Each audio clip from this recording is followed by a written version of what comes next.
Hello guys, so welcome to my channel. চলো তোমাদেরকে একটা জিনিস দেখাই।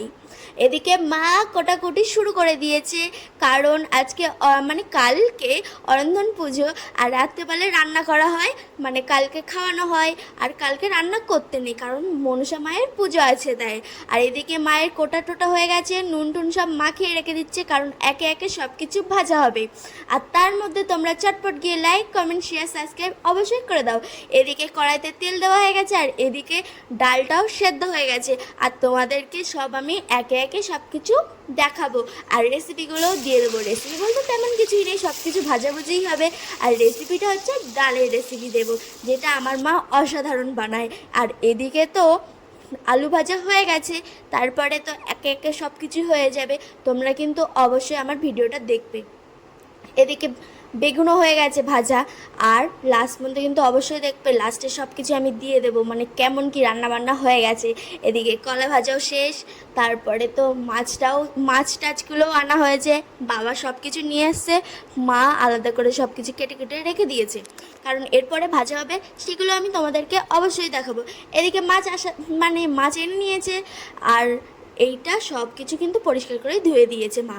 এই ভেন্ডি ভাজাটা কমপ্লিট, ভেন্ডি ভাজার পরেই মাছ ভাজা হবে। তো কড়াইতে আরও কিছু তেল দিয়েছে, কারণ গুঁড়ো তেলে মাছ ভাজাটা খুব সুন্দর হয়, সেই জন্য মা গুঁড়ো তেলেই ভাজবে।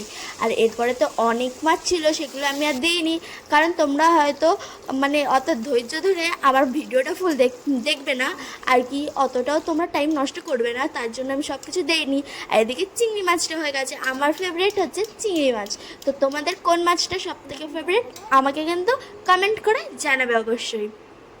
এদিকে নারকেল ভাজা হবে, তারপরে তো ডালটা হবে। আমি কিন্তু ডালের রেসিপিটা অবশ্যই দিয়ে দেবো, তোমরা কিন্তু নোট করে নেবে। আর বাড়িতে অবশ্যই বানিয়ে কিন্তু আমাকে বলবে যে কেমন লেগেছে। এদিকে তোমার হচ্ছে আর তেলটা গরম করে নিয়েছে, তার মধ্যে পাঁচফোড়ন দিয়েছে, আর তারপরে শুকনো লঙ্কা দেবে, আর হচ্ছে তেজপাতা। তারপরে কিছুক্ষণ নাড়াচাড়া করে নেবে মা, আর তার কিছুক্ষণ পরেই ডালটা দিয়ে দেবে, যেটা মা আগে থেকেই সেদ্ধ করে রেখে দিয়েছিল। তোমরা অবশ্যই সেদ্ধ করে নিয়ে নেবে, কারণ আগে থেকে সেদ্ধ করে নিলে খাওয়ার সময় টেস্টটা খুব সুন্দর লাগবে, আর গালেও অতটাও মানে শক্ত শক্ত লাগবে না। তারপরে হলুদ দিল, হলুদের পরে চিনি, নুন, আর হচ্ছে জিরের গুঁড়ো, এগুলোই দিয়েছে। তারপরে আর বেশি কিছু দেয়নি, কারণ নর্মালি পুজোর জন্য তো, সেই জন্য নর্মাল করেই রান্না করছে। আর তোমরাও কিন্তু অবশ্যই করে বাড়িতে খেয়ে আমাকে কিন্তু জানাবে যে কেমন তোমরা সব বানিয়ে খেয়েছো। এদিকে হয়ে গেছে শেষ, তারপরে লাস্ট পর্যন্ত অবশ্যই দেখতে থাকো আমার সাথে। আর এদিকে সব কমপ্লিট, আর এরপরে আমরাও খেতে বসবো। সবাই কিন্তু অবশ্যই লাইক কমেন্ট শেয়ার সাবস্ক্রাইব অবশ্যই করে দেবে।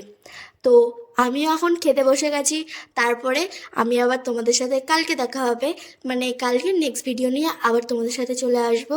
So tata.